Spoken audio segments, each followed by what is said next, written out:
കൂട്ടുകാരെ welcome back to our channel ആവണീസ് വ്ലോഗിന്റെ പുതിയൊരു വീട്ടിലേക്ക് എല്ലാ കൂട്ടുകാർക്കും സ്വാഗതം. അപ്പൊ എല്ലാവരും ഹാപ്പി ആയിട്ടിരിക്കുന്നത്, നമ്മളും കുഴപ്പമൊന്നുമില്ല, ഹാപ്പി ആയിട്ടിരിക്കുകയാണ്. അപ്പൊ ഇപ്പൊ നമ്മൾ പറമ്പിൽ വന്നിട്ടുള്ളതാണ്. അപ്പോൾ ഈ ഒരു ജാതി ആർക്കെങ്കിലും ഓർമ്മയുണ്ടോ ഗൈസ്? കാരണം നമ്മൾ കഴിഞ്ഞൊരു വീഡിയോയിൽ നമ്മൾ കാണിച്ചിട്ടുണ്ടായിരുന്നു. നമ്മൾ ഒരുപാട് വളങ്ങളൊക്കെ ഇട്ട് കൊടുത്ത് നല്ല അടിപൊളിയാക്കിയിട്ടുള്ള ഒരു ജാതിയാണ്. അതുപോലെ തന്നെ ചുറ്റും നമുക്ക് അതിന്റെ ചോട്ടിലൊക്കെ അത്യാവശ്യം നല്ല രീതിയിൽ തന്നെ തണങ്ങൊക്കെ വെച്ച് കൊടുത്തിട്ടുണ്ട്. അപ്പൊ എന്തായാലും നമ്മൾ ആ ഒരു വളം ചെയ്തതിന് ശേഷം നമുക്ക് 2 തട്ട് നമുക്ക് പുതിയതായിട്ട് അടിച്ചിട്ടുണ്ട്.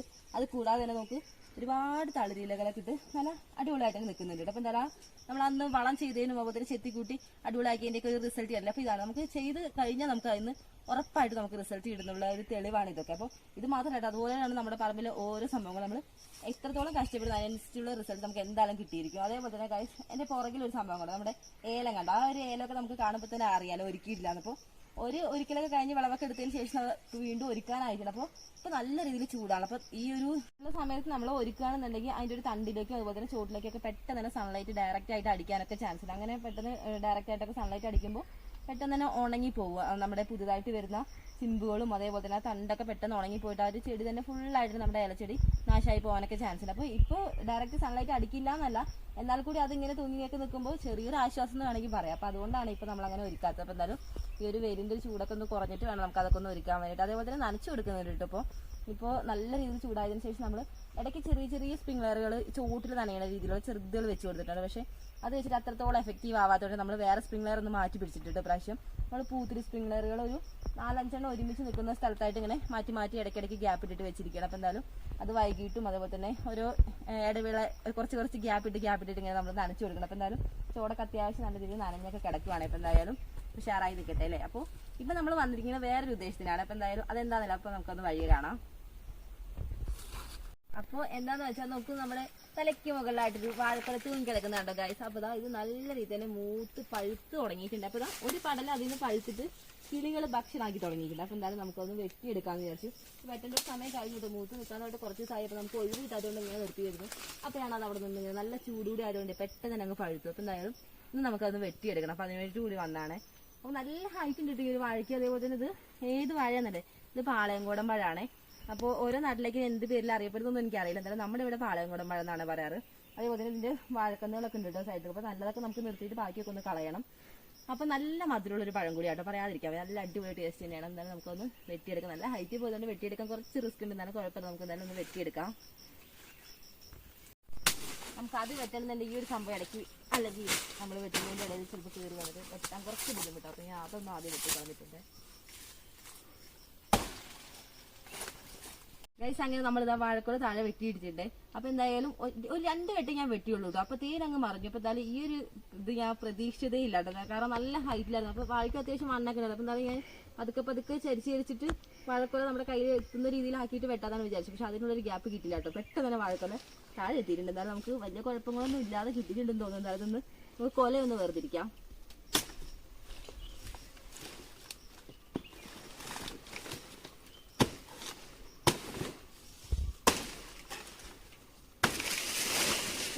പിടിക്കാനുള്ളൊരു ഗ്യാപ്പ് കിട്ടിയില്ല. അപ്പൊ തേന് താഴേക്ക് വീണു. അതുകൊണ്ട് തന്നെ നമുക്ക് കുറെ നേരെ ഒന്ന് താഴേക്ക് ഇതാവുകയാണ് ചെയ്തത്.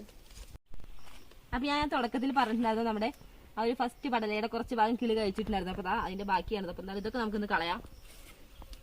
അത് കൂടാതെ ഗൈസ് വേറെ പലതും സംഭവിച്ചു ഈ ഒരു വീഴ്ചയിൽ തന്നെ. കാരണം ആ വന്നടിച്ചതിന്റെ ഒരു ആഘാതത്തിൽ നമ്മുടെ ഈ ഒരു പടലൊക്കെ നമുക്ക് പ്രത്യേകിച്ച് ഇനി എടുക്കേണ്ട ആവശ്യമില്ല, തന്നെ വന്നിട്ടുണ്ട്. ആ ഒരു ഭയങ്കര ശക്തിക്ക് അത്രയും ഹൈറ്റിൽ നിന്ന് വന്നോണ്ടേ ഇത് ഇത്രേ ഉള്ളൂ ഗൈസ്. ഇത് തീർന്നിട്ടില്ല കേട്ടോ. താഴേക്ക് വേറെ ഉണ്ട്. അത്യാവശ്യം നല്ല ഹൈറ്റിൽ നിന്ന് തന്നെ ഇങ്ങനെ താഴേക്ക് ആക്കിക്കൊണ്ട് നല്ല രീതിയിൽ ഈ ഒരു ഭാഗം താഴ്ഭാഗത്ത് കായകളൊക്കെ ഒന്ന് ചെറിയ രീതിയിൽ ഡാമേജ് ആയിട്ടുണ്ട്.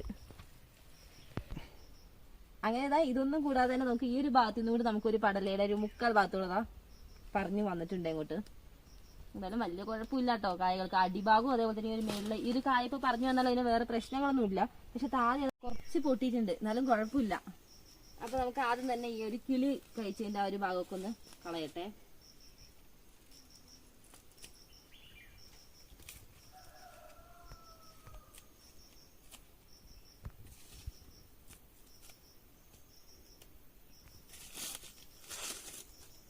അതേപോലെ നോക്കി എന്റെ അടുത്ത് നിൽക്കുന്ന ഒരു കൊടി കണ്ടോ. ഈ ഒരു കൊടി നമ്മൾ ഇട്ട് കൊടുത്തിട്ടുള്ളത് നമ്മുടെ ശീമക്കൊന്നയിലാണ്. അപ്പൊ ഈ ഒരു ശീമക്കൊന്നയുടെ അവസ്ഥ ഇപ്പൊ കണ്ടാൽ തന്നെ മനസ്സിലാവും. ഇതിൽ ഇനി നമ്മൾ കൊടിയിടില്ല കേട്ടോ. ആ രീതിയിലേക്ക് ആയി തുടങ്ങിയിട്ടുണ്ട് ഈ ഒരു ശീമക്കൊന്നയുടെ അവസ്ഥ. നമുക്ക് നല്ല രീതിയിൽ പോയിട്ടുള്ള ഒരു ശീമക്കൊന്ന തന്നെയായിരുന്നു. പിന്നെ ഇടയ്ക്ക് വെച്ചിട്ട് നോക്ക് അത്യാവശ്യം നല്ല ഇതിനെ റൗണ്ടിൽ ഇങ്ങനെ എന്താ എനിക്ക് തോന്നുന്നു പുഴുവിൻ്റെ എന്തെങ്കിലും ശല്യം കൊണ്ടാണെന്ന് എനിക്ക് തോന്നുന്നു. നല്ല ഇതിന് റൗണ്ടിൽ ഇങ്ങനെ വന്ന് അത് ആ ഒരു ഭാഗം വെച്ചിട്ട് അങ്ങനെ കട്ടായി പോവുകയാണ് സംഭവം. അപ്പൊ അവിടെ മാത്രമല്ല കേട്ടോ, അതിന്റെ അപ്പുറത്ത് തന്നെ നോക്ക് തൊട്ടടുത്ത് തന്നെ വേറെ ഒരു കമ്പ് കണ്ടോ. അപ്പൊ ഇതിലുണ്ട് എനിക്ക് തോന്നുന്നു ഒരു പുഴുക്കൾ ഇങ്ങനെ മുട്ടയിട്ട് അങ്ങനെ എന്തോന്ന് തോന്നുന്നു ഒരു കൂടൊക്കെ ഉണ്ടാക്കിയിട്ട് ആ ഒരു ഭാഗം വെച്ച് അങ്ങനെ ഉണങ്ങി കട്ടായി പോയിട്ട് നമ്മുടെ ആ ഒരു കൊടി ഫുള്ളായിട്ട് താഴേക്ക് അങ്ങ് വീഴും. എത്ര ഹൈറ്റിലൊക്കെ പോയാൽ നമുക്കൊരു കുറേ അനുഭവങ്ങൾ ഉണ്ടായിട്ടുണ്ട് കേട്ടോ ഇതിന് മുന്നും. അപ്പൊ എന്തായാലും ശീമക്കൊന്നയിൽ ആരും കൊടിയിടരുത് കൂട്ടുകാരെ, കാരണം നമുക്ക് ഒരുപാട് അനുഭവങ്ങൾ ഉണ്ടായതുകൊണ്ട് നമ്മൾ ഇപ്പം അങ്ങനെ ചെയ്യാറില്ല. അടുത്തൊക്കെ നമ്മുടെ പറമ്പിൽ നേരത്തെ നമ്മൾ നട്ടുകൊടുത്തുള്ള ശീമക്കൊന്നയാണ്. അപ്പോൾ അതിൽ ഉണ്ടായിരുന്ന കൊടികളൊക്കെയാണ് കേട്ടോ ഇതൊക്കെ. അപ്പോൾ എന്തായാലും അത്യാവശ്യം നല്ല രീതിയിൽ പടർന്നോട് നമ്മൾ അതിൽ നിന്ന് മാറ്റാതെ ഇരുന്നിരിക്കുവാണേ. അപ്പോൾ ഇത് നമുക്ക് വാഴക്കൊല ഒന്ന് കൊണ്ടുപോകാൻ വേണ്ടി ഈ ഒരു പാളയിൽ ഒന്ന് ജസ്റ്റ് ഒന്ന് താങ്ങ് കൊടുക്കണ പോലെ മാറ്റിയിട്ട് കൊണ്ടുപോകുകയാണെങ്കിൽ കയ്യിലേക്കൊന്നും അധികം കറയാവില്ല കേട്ടോ. അല്ലാന്നുണ്ടെങ്കിൽ ഡയറക്റ്റ് നമ്മൾ തോളത്തൊക്കെ വെക്കുകയാണെങ്കിൽ അവിടെ എത്തുമ്പോഴത്തേനും കുറച്ച് മടുക്കുകയും ചെയ്യും. കാരണം ഇപ്പം നമ്മൾ താഴേക്കാണ് വന്നിരിക്കുക. അപ്പോൾ നമ്മുടെ വീട്ടിനവിടെ കുറച്ചുണ്ട് കേട്ടോ ഈ ഒരു പറമ്പിൻ്റെ ഈ ഒരു ഭാഗത്തേക്ക്. ഇപ്പോൾ അങ്ങോട്ട് എത്തുമ്പോഴത്തേനും മടുക്കുമല്ലോ. അപ്പോൾ എന്തായാലും ഇതിൽ വെച്ച് കൊണ്ടുപോകാം.